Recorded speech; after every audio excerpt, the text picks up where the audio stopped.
Stanford University. This is Bio 150, isn't it? Okay, just wanted to make sure. Okay, so we start off with a scenario. 40-year-old guy, quiet suburban life, married 15 years, 2 kids, 3.5 dogs, everything's standard, everything's going wonderfully.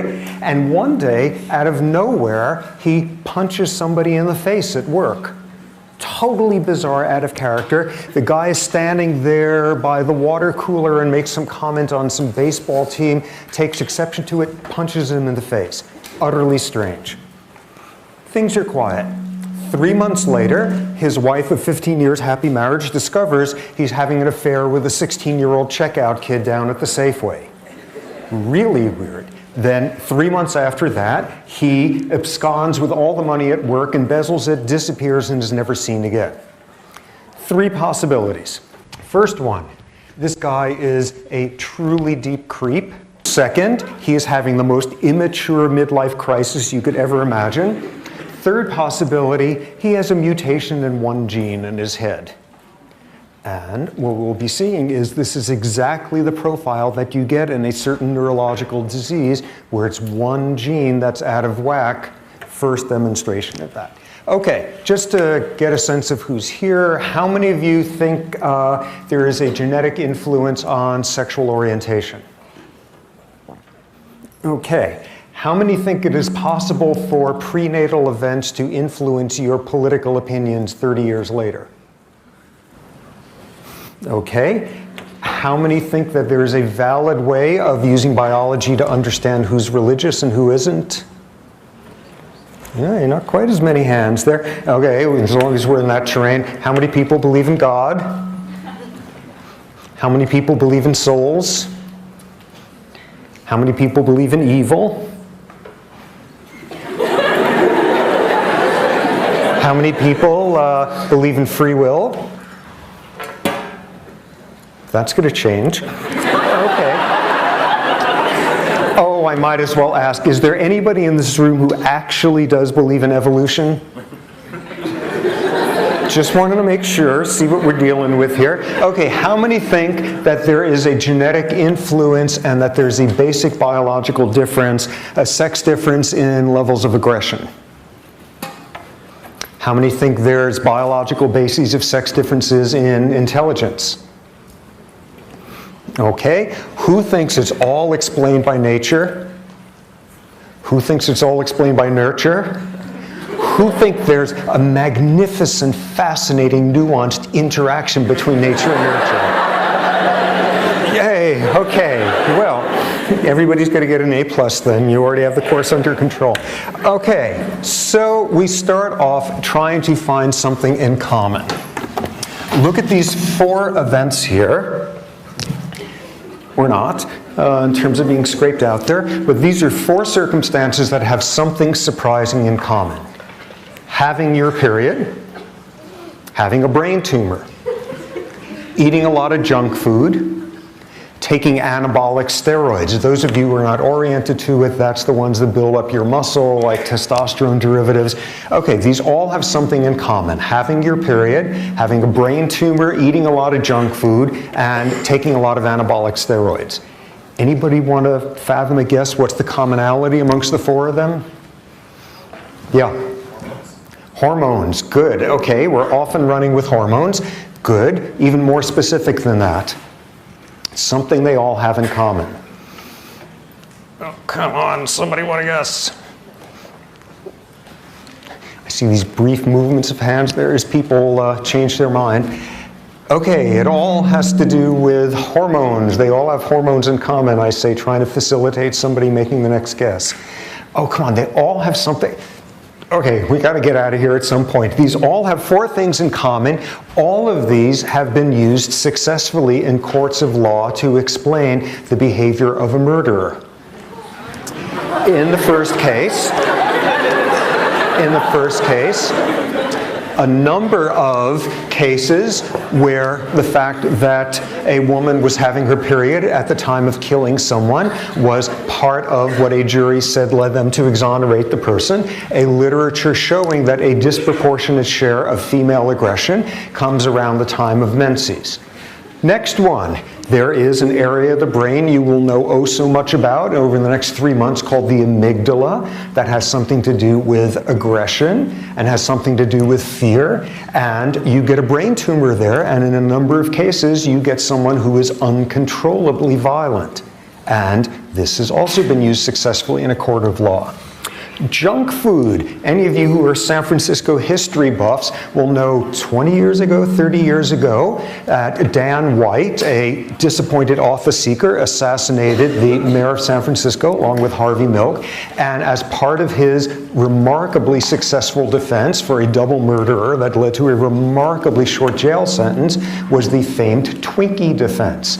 The argument that his addiction to junk food caused wild fluctuations in his blood sugar levels, which caused him to do that. Finally, anabolic steroids. Any number of cases of people having uncontrolled violence arguing because they were weightlifters in a wildly abusive range of taking this stuff had something to do with violence. Put all 4 of these together and we get the first of the 2 points of this entire course, which is sometimes the stuff that's going on in your body can dramatically influence what goes on in your brain. Second critical point. Tonight, when you've settled back down and you're ready to go to sleep and you're nice and relaxed and your heart's beating nice and slow, think the following thought. You know, that heart isn't going to beat forever. Think about your lips turning blue after that. Think about the blood flow slowing down. Think about your feet and your toes getting cold. And at that point, you will probably be increasing the rate at which that heart beats. And you will have just seen the second key thing in this course, which is sometimes what's going on in your head will affect every single outpost in your body. And what this course is about is the intertwining, the interconnections between your physiology and your behavior, the underlying emotions, thoughts, memories, all of that, and the capacity of each to deeply influence the other under all sorts of circumstances. Now, what we're going to be doing with this is trying to understand this under fairly difficult circumstances. If everybody here was here because they really wanted to understand why all the wildebeest on Earth mate in the same week each year, we'd have a fighting chance of figuring that one out.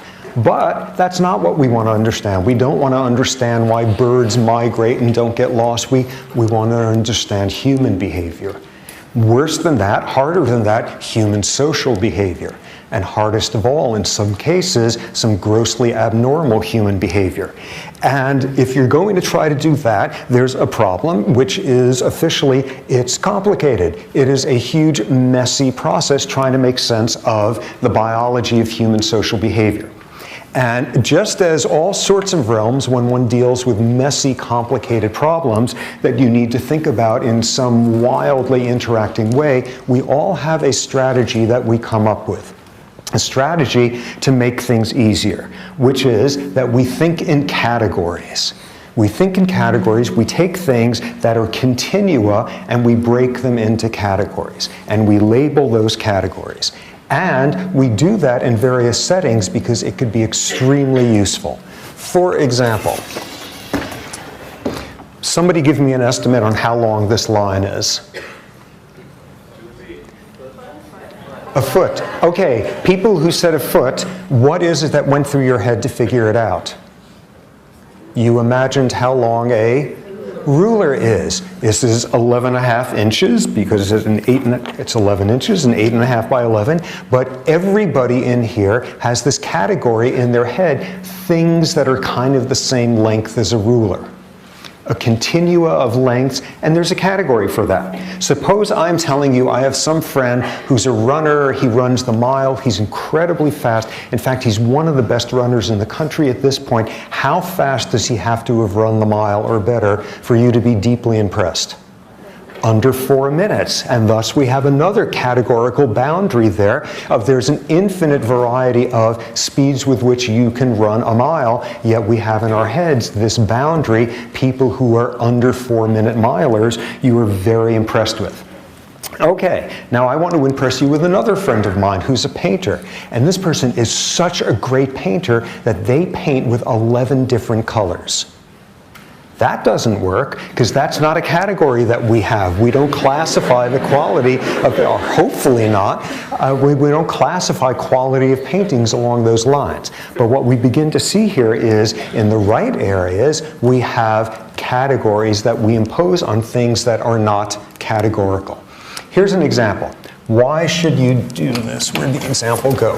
Here's one of the classic continua that we ever deal with, which is the continua of color, the varying wavelengths that take the rainbow from violet to red, and there's an infinite number of spaces in between. And what do? We have rules in English that you divide the continua here and here or whatever, and that's what you call a color.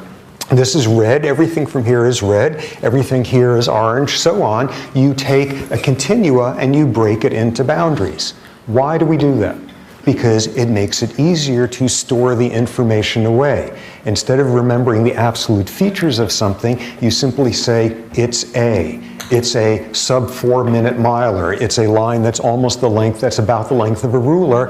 It's the color orange. How do you know that's the case? Because go and take people from other language groups where their language arbitrarily divides the rainbow at other points with completely different color terms, and they remember different profiles of colors differently than an English speaker might. Take a color, and if the color comes right in the center of somebody's color categorization, it comes right in the middle of the range of what counts as that color, people remember whether they saw that color or not far better than if you show them a color at the boundary. And people will show that as a function of what language they speak. Taking a continua and you break it into pieces because it's easier to deal with the facts. Another example of it, here we have 4 objects, and as drawn here, simply because we have categories to describe the first 3, do one of those tests of show people a bunch of shapes and they come back an hour later and ask them, have you seen the shape before? And people are going to be far more accurate with this than whether they saw this or not, because we don't have a word for it. We don't have a word that's at all sort of analytical, it's some squiggly whatever. We don't have a clear-cut category. Thinking in categories makes it easier for us to remember stuff, and it makes it easier for us to evaluate stuff. So that's a classic sort of response that we have cognitively to complicated things. But there's a bunch of problems with categorical thinking. First example, and first one you can see from a realm of language differences, in that not only is there a continua of infinite number of wavelengths, there's a continua of sounds that humans can make. And different languages draw boundaries at different points as to what count as similar sounds or different sounds. There's like 2 different TH sounds in English, which apparently we're not very good at hearing, but there's other ones we are. And that will affect your ability to remember stuff, what word it was, depending on whether it is on a dramatically different boundary, whether it is sound that sounds different to you or not. Example of this. Apparently in Finnish, people do not differentiate between the sound of a B and the sound of a P, whereas we have no trouble with that. But people from Finland do not make that differentiation, and I discovered this one day a number of years ago, where for reasons I don't even understand, I found myself needing to take testicular biopsies on baboons. Not having sort of learned that in junior high how you do that, I called up this guy at urology at the med school who happened to be Finnish, and I explained to him what I wanted to do, and he sort of took me through the paces and told me what thingy I needed to buy and that sort of stuff, and holiday packages of those where you can get a dozen, and sort of telling me how to do that. And once we went through, he said, what I want you to do, the thing to do at this point is get some practice. I want you to practice on a bear. What? He said, yeah, practice on a bear. And I said, are you kidding me? He said, I know it sounds crazy, but we have all the residents do that. It's a very good learning device. You know, either practice on a bear or an apple. Oh. Here we see the dangers of making mistakes about differences between B and P under certain circumstances. So we see one of the dangers there, which is when you are paying too much attention to categories, you can't differentiate two facts that fall within the same category. Next example. Remember back at various points of anxiety during exams and such back when, where there was a world of difference between getting a 65 on a test and a 66 on a test. Not particularly different, but because there's this boundary drawn there between passing and failing, there is this dramatic differentiating we make. When you put up boundaries, you have trouble seeing how similar things are on either side of it. Next example, one additional problem that you get when you think categorically. And for this, everybody needs to turn over one of the pieces of paper, the paper you're going to hand in, the questionnaire. And what I'm going to do is read you a series of phone numbers, and I want you to write them down as accurately as possible. Okay, ready? 243-2649, 650-3260, 2565779. 832-2449, 2-913-171, 2314-026, 593-2449, 74-38840, 83152-87. Okay, now what that exercise is, and no, that doesn't count towards the grade. What that will show, I'm sure, when in some obsessive burst of procrastination, I actually look through the answers tonight, what it's going to show is the accuracy is going to tank the second you go from the phone number pattern of 3 digits followed by 4, break up that pattern, and suddenly we all get screwed up because we're saying, wait a second, I thought it was a phone number, that was 1 digit, now 2 digits, I can't, and it's gone, and you're on to the next one. And what we see there is the third example, which is when you pay too much attention to boundaries, you don't see the big picture. All you see are categories. All you see are, wait a second, phone numbers are supposed to come with 3 digits followed by 4. Another example of where we use categorical thinking. Okay, I'm putting up a number series here.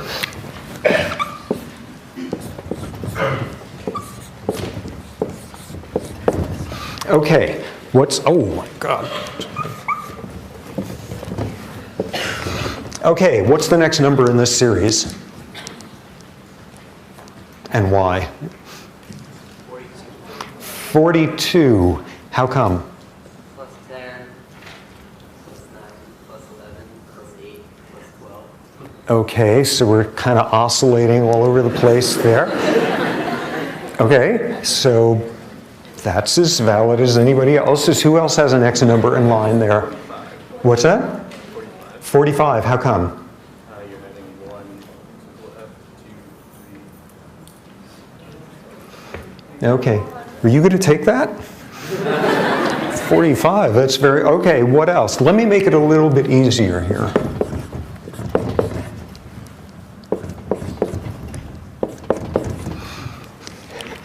Okay, so what's the next number in that series? And what I'm telling you is if you think about the world with a certain set of categories in your head, you will know the next number in the sequence. So what's the next one? 7 billion. 7 billion. Just adding anything. Okay, that one. Okay, 7 billion, that's another possibility. Although presumably it would be 7 billionth. Anything else? Any other guesses here as to what happens next? 4th, 14th, 23rd, 34th. What's the next one in the sequence? Yes? 44. How come? Well, it's looking like you're just kind of going up like plus 10 in the tens column, but then when you're doing 2 fourths, and then the third number will be a Earth. Okay, but remember, it's got to be 44th. What's that? Ordinal, cardinal, whatever it is. What? 42nd. How come? The subway. You were right! You were right! Anybody who is a New Yorker will know what the next one is. These are the subway stops. And you get a bagel with cream cheese. Can you pass it back? Just head it on back. Yay! So you get New Yorkers, and while everybody else is thinking logical things like 43 and 41 and 45 and 7 billion and all of that, you've got this whole world of dividing numbers by subway stops. We think in categories. We think in categories, but as you just saw, there are these problems. First one being, when you think in categories, you underestimate how different two facts are when they fall in the same category. When you think in categories, you overestimate how different they are when there happens to be a boundary in between them. And when you pay attention to categorical boundaries, you don't see big pictures. Now, what our goal in this class is going to be is think about this big, complex issue of the biology of behavior without falling into thinking in categories. What do I mean in this regard, thinking categorically about a subject like this? There's some chicken, and the chicken is standing somewhere, and there's some rooster over there that does some sexually solicitive, exciting thing for the female, and in response to that, the female picks up and goes running over to the rooster, and thus we have our first behavioral biology question here: why did that chicken cross the road to get to that rooster? So you could answer that like an endocrinologist and say, well, the female had certain levels of estrogen in her bloodstream which made this key hypothalamic areas responsive to the stimulus. Or you could answer it like an anatomist of saying, well, because the fulcrum of her pelvis or whatever it is chickens have that allow them to run. Or you could answer it in the category of an evolutionary biologist that over the millennia, chickens that didn't respond to sexually solicitive gestures from males left fewer copies of their genes, and there's all these different categories that we can use to explain what's going on. All of these different buckets which begin to pull you towards all of the problems we just saw. Having trouble telling how different or similar two facts are, having trouble seeing big pictures, overemphasizing the importance of the bucket you happen to live inside of. And thus, suddenly, everything about this behavior is explained by a gene, a neurotransmitter, a childhood trauma, a living inside one bucket. What we are going to be doing over and over, and here is the main point of the course, is looking at how what goes on in your body influences behavior, emotions, memories, how what goes on there influences your body, looping over, and at every one of those points, resisting the pull to think categorically. Oh, this is the explanation for where this behavior came from. Here's what we're going to be doing instead throughout in terms of the structure of the class when we get to actual behaviors. For each behavioral category, we will start off by looking at what the behavior looks like, because often that takes a lot more objectivity than we initially assume. What does the behavior look like? Then we will say, well, what went on in that organism a half second before that behavior occurred to cause it to occur, which is the world of what's going on with neurons, what's going on with circuitry, where's the explanation for the behavior. Aha, this behavior happened because this part of the brain got activated. But just as we're about to settle in happily into that bucket, we push back a bit and say, well, what smell, what sound, what sensory stimulation in the environment caused those neurons to get activated and produce that behavior? And then pushing one step further behind. Okay, well, what do hormone levels, various hormones in the bloodstream of that animal or individual for the past few hours, how do those hormones change how sensitive you are to those sounds, smells, etc., that cause those neurons to get activated and produce the behavior? And all we're going to be doing is working our way back all the way through early development, fetal life, the genetic makeup of an individual, the genetic makeup of entire populations, species, the evolutionary pressure on, all the way back to there. How do you explain each one of these behaviors in the context of those outposts, and how are they not really outposts? All they are different ways of expressing the same biological influences. If you say, ooh, here's a hormone that explains this behavior is caused by hormone X. Hormone X is coded for by a gene. So suddenly you're not just talking about endocrinology, you're talking about genetics. And if there's a gene there, it has been subject to selection. So suddenly you're talking about evolution. If you were talking about what smell, sights, etc. are the acute triggers for a behavior, by definition, you're also talking about fetal development that determined how sensitive those systems were to those sorts of stimuli. What we're going to be having over and over again is any one of these buckets that we spend some time in. All we're going to do is think of that bucket is at that point the most convenient way of describing all of the influences that came beforehand. And in that regard, there's no buckets. All there are temporary platforms, and each platform is simply the easiest, most convenient way of describing the outcome of everything that came beforehand, starting with millennia back in evolution. Okay, so that sounds great. That's what we're going to do. We're going to do this, and we're going to be very sophisticated and fancy in our thinking about it, and we're not going to fall for categorical thinking and all of that. Okay, this is a complicated subject, and we're smart, so we're going to try to think about that smartly.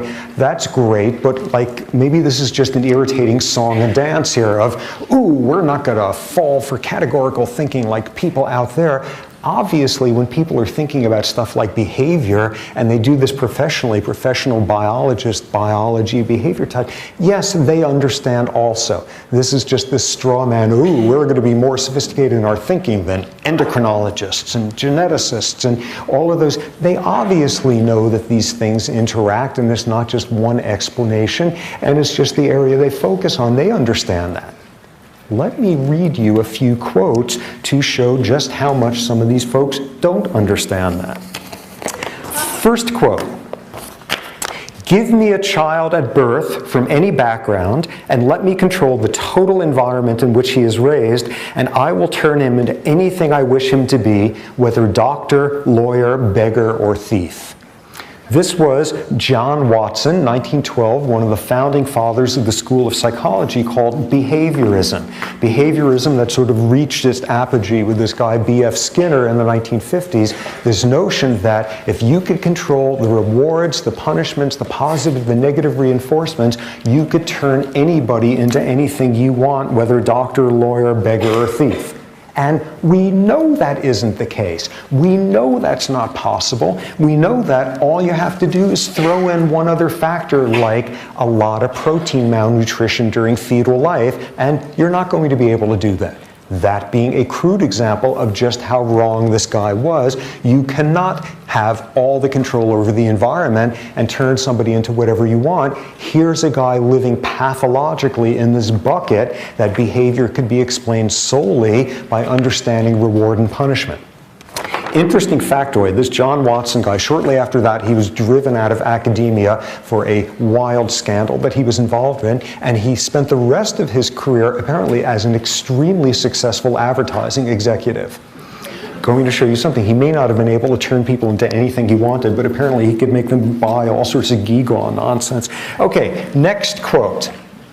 "Normal psychic life depends upon the good functioning of brain synapses." If you don't know what synapses are, don't panic at this point. There are ways brain cells connect with each other. Okay, normal psychic life depends on the good functioning of brain synapses, and mental disorders appear as a result of synaptic derangements. Synaptic adjustments will then modify the corresponding ideas and force them into different channels. Using this approach, we obtain cures and improvements, but no failures. Synaptic adjustments. What do you suppose those little old synaptic adjustments are that this guy is referring to? Any guesses? Somebody shout it out. Electroshock therapy. Electroshock therapy, you know, a little synaptic. You wish it were as gentle as electroshock therapy. This is even more dramatic synaptic adjustments. Any other guesses? Yeah, frontal lobotomies. You know, you want to adjust somebody's synapses, so you just like slice off the front third of their brain or so. This was Egas Moniz, a Portuguese neurologist who invented frontal lobotomies. It had a different name at the time, but was the person who started this, and something that was done to tens and hundreds of thousands of people who had absolutely nothing wrong with them. One of the darkest chapters of where psychiatry gets in bed with ideology, massive criminal destruction of people's brains. This is what he had to say about the procedure on his acceptance of his Nobel Prize in Physiology and Medicine for having invented it. So here we have somebody pathologically living in a world of understand how synapses are working, adjust them, and with that we obtain cures and improvements, but no failures. Final quote, worst one of all. The selection for social utility must be accomplished by some social institution if mankind is not to be ruined by domestication-induced degeneracy. The racial idea as the basis of our state has already accomplished much in this respect.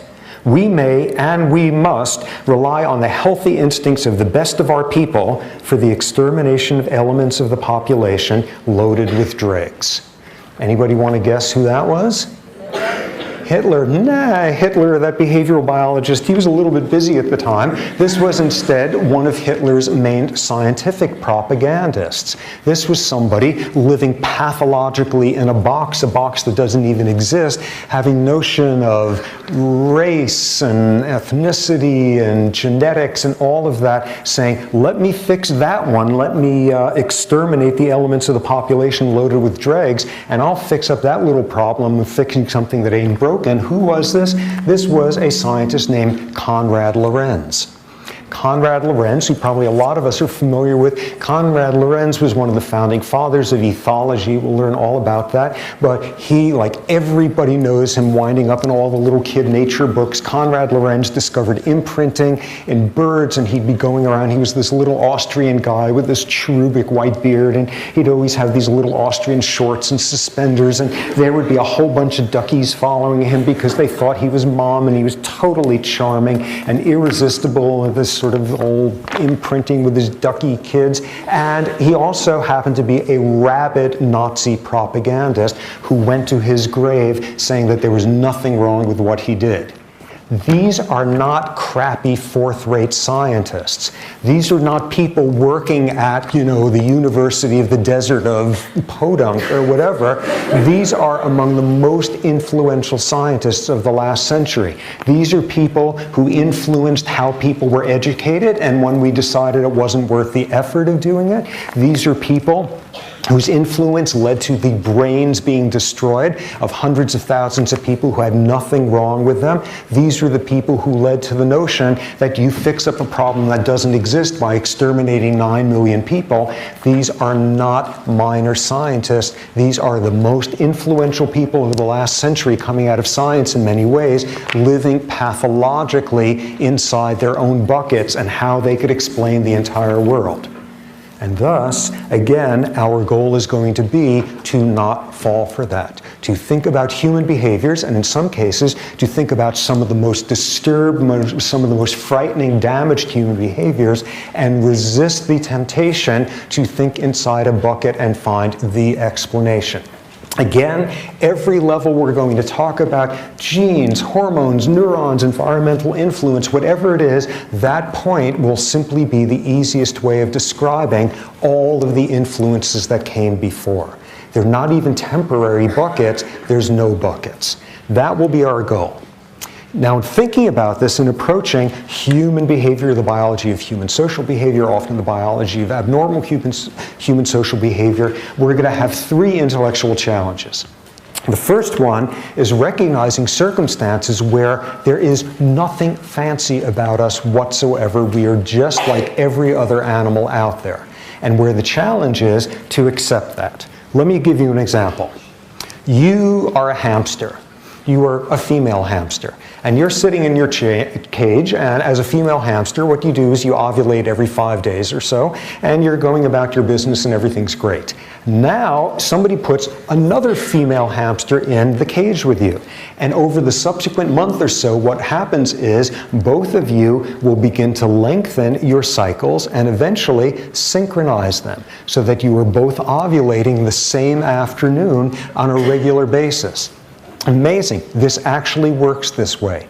And menstrual ovulatory synchrony, people understand how this works in hamsters. It is done with olfaction, with pheromones, with chemical airborne signals from one female to another. And you can prove this by electrically recording from olfactory systems, or if you don't have much funding, you could take like a paper clip over the female hamster's nose, and she doesn't synchronize then. It's all done with olfaction. And what's most amazing is you put the two females together, and there's a way of disrupting it. Put a male hamster in there, and suddenly the cycles desynchronize and shorten, and you break it up with male pheromones. And what's even more remarkable is you put the two females together, and it's not random who synchronizes the other one. The dominant female synchronizes the subordinate one. Totally understood. People have been working on this for years, and it works this way in like goats and sheep and dogs and cats and pigs. Apparently, you could go to a 7-Eleven somewhere in Iowa and you could buy a can of pig ovulatory synchronization spray and take it home and just run wild. I have no idea why you would want to do that, but nonetheless, that's how you, like, it's up there with the cans of Cheese Whiz or whatever, and it's that well understood. And what's remarkable is it works exactly the same way in us humans, where it is known as the Wellesley effect. The fact that over the course of freshman year, this was first shown in Wellesley, 1970, over the course of freshman year, women, freshman year roommates tended to lengthen and synchronize their cycles, and it was done with olfaction. Women who had olfactory deficits didn't synchronize with their roommates. They would synchronize unless they were having close, intimate relationships with a male, in which case they desynchronized. And what's most cool of all is it's not random who synchronizes to who. The studies tend to show is the individual who is more socially outgoing, extroverted, dominating is the one who synchronizes the other one. And this is well enough understood that when I was in college, people would sit around at the dinner table and say stuff like, oh, when we roomed together this summer, I had her synchronized by August 1st. You know, this is what happens if you hang out with biologists, but we're exactly the same. The challenge there is recognizing there's nothing fancy about us. At various points in the class, we will look at comparisons between the human and the chimp genome, and it's virtually the same. Some of the time, we are just a plain old off-the-rack animal. Second challenge is going to be circumstances where we appear to be just like everybody else, all the other organisms out there, but we do something very different with the similarity. Let me give you an example here. You have two humans, two individuals who are going through a ritual. They are sitting at a table. They're absolutely silent, they're making no eye contact, and they do nothing more physically taxing than every now and then one of them picks up their hand and moves a little piece of wood on the table. And if these happen to be the right two individuals in the middle of a chess grandmaster tournament, these people are maintaining blood pressure for 6 hours running that you only see in a marathon runner. These people are going through thousands of calories a day doing nothing more than thinking.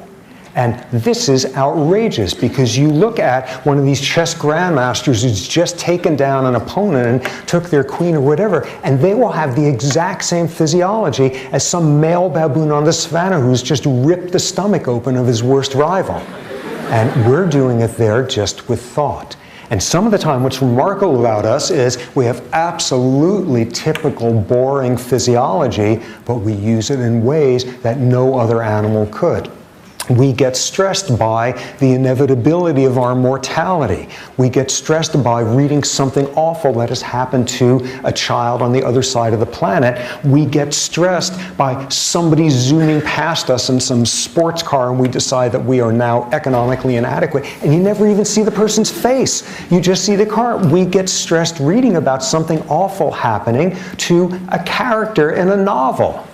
This is a whole realm of things that we could do that nobody else does. And on the flip side, we can feel compassion and empathy for a loved one, but we can also do the same for someone on the other side of the planet in a refugee camp. We can feel compassion for a member of another species. We feel badly when our pets are injured. This is another realm where the physiology of the response, the empathy, the emotional bonding, all of that, it's the same boring physiology as every other animal out there, and we are using it in a way that is unrecognizable. Now, some of the time, the challenge is the third category, which is when we are doing something that no other animal out there has anything remotely similar to. Let me give you an example here, a shocking example. You have a couple. They live together. They come back at the end of the day from work. They talk, they eat dinner, they talk some more, they go to bed, they have sex, they talk some more, they fall asleep. The next day, they do the same exact thing. They come home from work, they talk, they eat, they talk, they go to bed, they have sex, they talk some more. They do this every single night for 30 days running. Hippos would be repulsed by this because hardly anybody out there in the animal kingdom has non-reproductive sex, let alone day after day, and nobody else out there talks about it afterward. And what we've got here is a whole novel domain of human behavior, language use, aspects of our sexuality, this profoundly damaging human uniqueness of some individuals confusing aspects of sexuality with aggression. In some cases, we are going to be out there on our own trying to understand what's up. Okay, so that will be the general strategy for the course. We will resist categorical thinking over and over and over, not just because that's cool and nuanced and subtle, all of that, but fall into categorical thinking and you can do unspeakable damage in a realm of science that makes a difference. We will do so thinking constantly about ourselves as a boring species just like all the others out there, as a species that has the same boring physiology but uses it in ways that are unrecognizable, as a species that does some things that are simply without precedent out there, and constantly struggling with what does biology have to do with it. Okay, general structure of the course. The first half of the course is going to be an overview, an introduction to the various buckets, the various categories. And what we're going to go through is understanding sort of an introduction to evolutionary theory, an introduction to what molecular genetics has to do with behavior, behavioral genetics, ethology, the brain, endocrinology, each of these buckets, and you know what happens next, which is in the second half of the course, we will look at specific behaviors and in each case rip apart the buckets. And in each case do the strategy of what does the behavior look like? What happened a second before, the world of neurons, what happened with the sensory stimuli that trigger those neurons, etc., all the way back to the evolutionary selective pressures. So the first half of the course is going to be the introduction to the buckets. And I will tell you right off the bat, it is a total pain in the rear. Because what we're going to be doing is, like every 2.5 lectures, just when you are getting the vocabulary down, we're going to jump to a completely different bucket. It is going to be dizzying and unpleasant and all of that. And then second half of the course, oh, the rewards finally come, of then putting all the pieces together, looking at individual categories of behavior. Sexual behavior, aggressive behavior, parental behavior, schizophrenia, depression, personality disorders, language use. In each of these cases, what's going on a second before, what's going on 10 million years before, where do all these buckets disappear in the interactions? So that's going to be the strategy for the course. Something critical about how the course was designed is it's got no prerequisites, because I really think this is a subject that everybody on earth should be forced to learn about at gunpoint, and thus it's a good thing, I think, to have this not be one of those upper level bio classes. Let me just get a sense of who's here. How many of you are bio types, bio majors? Hum bio, psychology, anthro. Are there any English lit grad students in here? Yeah, okay. Good for you. Thank you for coming here. See what you think in 3 months, but nonetheless, the class has been designed explicitly to have no background whatsoever. how are we going to do that? We're going to do the usual song and dance of weekly sections and reviews and all that sort of thing. But in addition, during this first half of the course, when we're jumping from category to category, we're going to have each week additional sections, a catch-up section, which is for people who have no background in that area, getting you through the basics and getting you up to speed so that you will be able to then know what's up during the lectures. So those will be posted. The first one of these is, let me make sure I've got this. Yes, it will be this Thursday at 7:30 in the room next door. And this is going to be the introduction to evolutionary theory and getting you ready for what will be the evolution lectures Wednesday and Friday of this week. If you don't have a strong background, go to these catch-up sections. The TAs who will be giving it are really expert in those areas, lots of background, and this will be your chance to catch up. Look through the handout. I think I have a bunch of terms there or something where if you're not terribly familiar with those terms in some discipline, that's a sign that you should probably go for some of the catch-up stuff. If you really are just doing this, sort of being very adventurous with no background, if you can take it pass-fail, that will take off a lot of the pressure as well, because you could then actually pay attention to stuff here. And the whole point here is to be able to do this even if you don't have a science background, because the obvious argument I would make is everybody has to learn behavioral biology because we're being behavioral biologists every time we serve on a jury. Every time we vote whether or not money should be spent on solving some problem, whether it's a problem and whether it's solvable or not. Every time we try to make sense of a family member sunk in depression, are they having a biochemical disorder or are they just indulging themselves? We are behavioral biologists all the time, so it's probably a good thing that we be informed ones. So the catch-up sections there, take advantage of them. What else? We will have weekly sections, the usual type. People are not assigned to sections. There's going to be, I don't know, 18 of them or so a week at various times. Go to whichever works for you. There will be a midterm in the middle, the midterm coming as we finish the last of those categories, last of those buckets. There will be a final. There's no paper or anything like that. So that will be the pattern. What else? Other stuff here. Office hours, my office hours are up on the handout.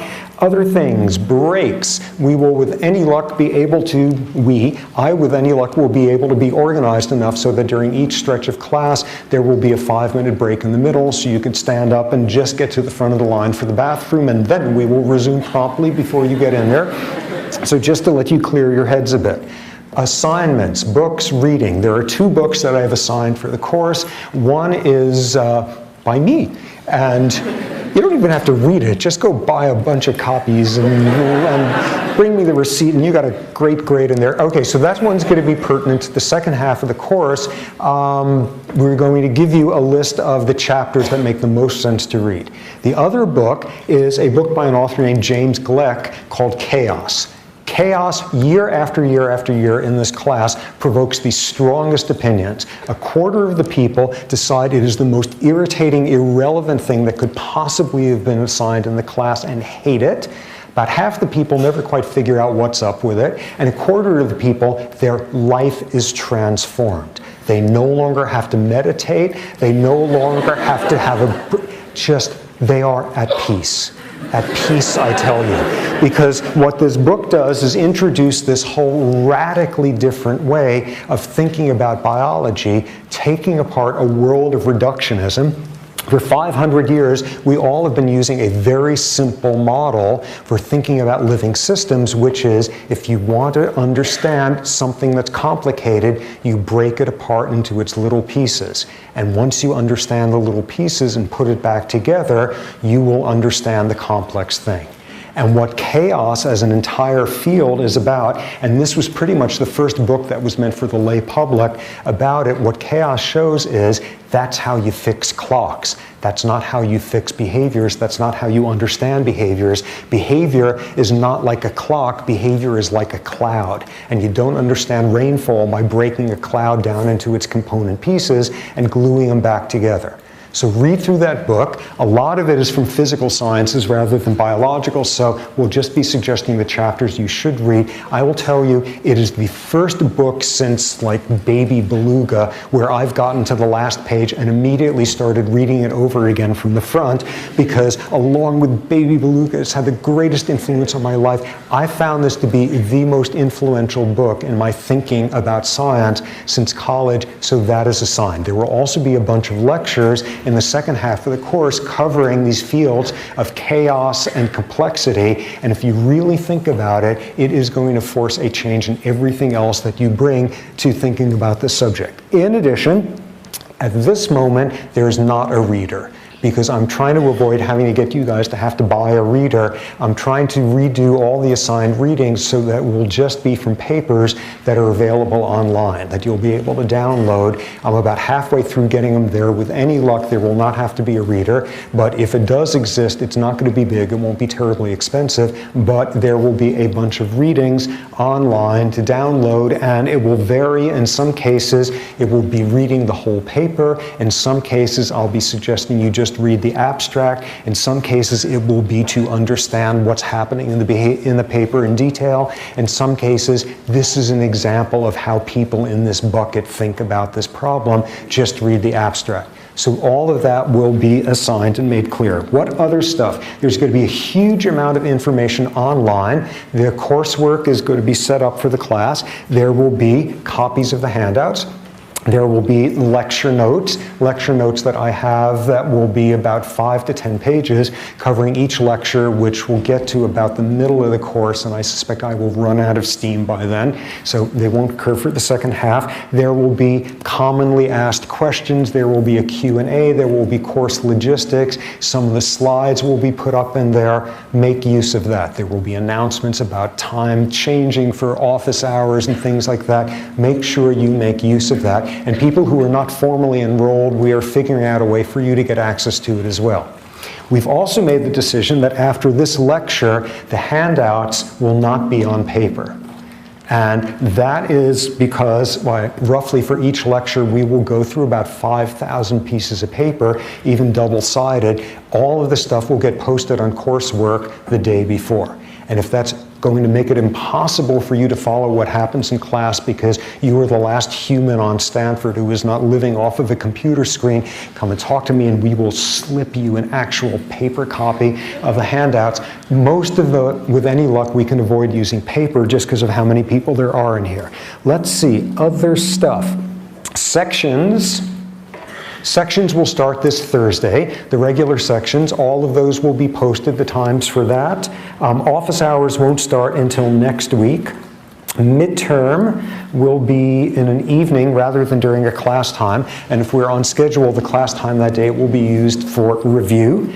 And anything else? Oh, a very good suggestion just now, given that the class before here is humongous, and thus we have the impossible problem of a lot of people trying to get out of that while a lot of people are trying to get into that. It might work best for everybody to come in from the top so that you flow down the stairs seamlessly and drive out those other people before us out the door there. That might work a whole lot better. Final thing is we have a team of TAs here, and they are great. Here they are. TAs, stand up and be embarrassed. Okay, stand up, guys.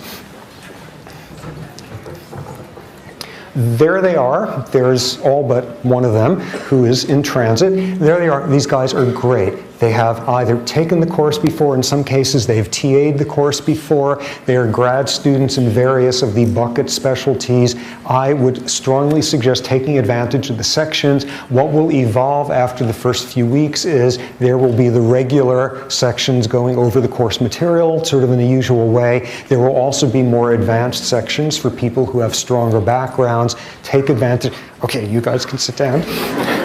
Leaving them standing there awkwardly for hours afterward. Take advantage of the sections. Really greatly skilled TAs. Okay, so that's basically what we got going here. Are there any questions? Units. Okay, somebody emailed about units. The class is 5 units, and it's because we are meeting for so many hours a week. Actually, for a while, the class was a 6-unit course, and that was because of Condoleezza Rice. Because when she was the provost here, she totally screwed the biology department by upping our teaching requirements under really nasty conditions. So what we all decided was to find ways, every single sleazy trick we could do to puff up the number of units we were supposedly teaching. So for a while, the 5-unit class here would get you 6 units, but eventually they caught us, so we stopped doing that. So first she did that, and then weapons of mass destruction. So it's a 5-unit class at the moment. Say hi for me if you run into her on campus. So 5 units, the workload I think will be commensurate with that, but it's mainly because of heavy class time.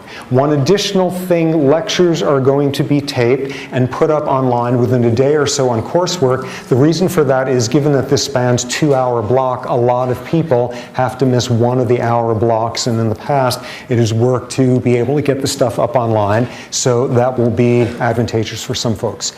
Okay, question. Yes, there was a question up there. That was, okay, you take it back. Okay, any other questions? Bagel guy, did you get your bagel or did somebody eat it? Okay, good, good. A social contract comes through, yeah. What's that? Are there scheduled midterm finals dates? Yes. May 3rd. I don't remember. May 3rd for the midterm. Yeah, 7:30. 7:30 in the evening. It is a Monday. June 4th. June 4th for the final. Okay, more questions? Yeah. What's the format of the midterm and the final? In an ideal world, given the whole emphasis here on no buckets, blah, blah, etc., it would be long essays and requirements of sonnets and sensitive haikus about the hypothalamus. But simply because of the numbers in here, we are reduced to sort of like lowest common denominator, a lot of multiple choice questions, just to make things saner for the TAs, because it is an unbelievable job to try to grade this many papers that quickly. Broadly, intellectually, what the midterm is going to be about is just touching base, making sure you understand the basics of each of those buckets, each of those disciplines, a little bit of forcing you to think across disciplines. What the final is going to be entirely about is forcing you to think across the disciplines, across the buckets there. So it's going to be sort of very different intellectual foci in there. Midterm, have the facts down. Hopefully it won't be quite as mindless as that, but that's the main function of the midterm. Okay, more questions? Yeah.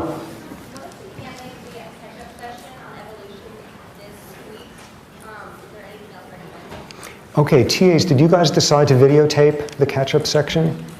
Probably audio. Audio, okay. That office section, office hours, ask questions there. Okay, either office hours or it's going to be taped and put up online on Courseworks. And if there's critical handouts, visuals, those will be posted there as well.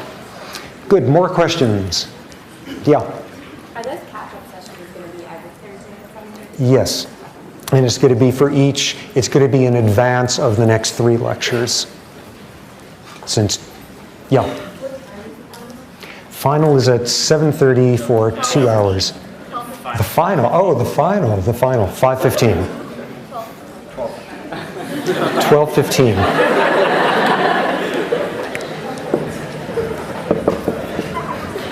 Just to get that up there. 12:15. More questions? Any are? For more, please visit us at stanford.edu.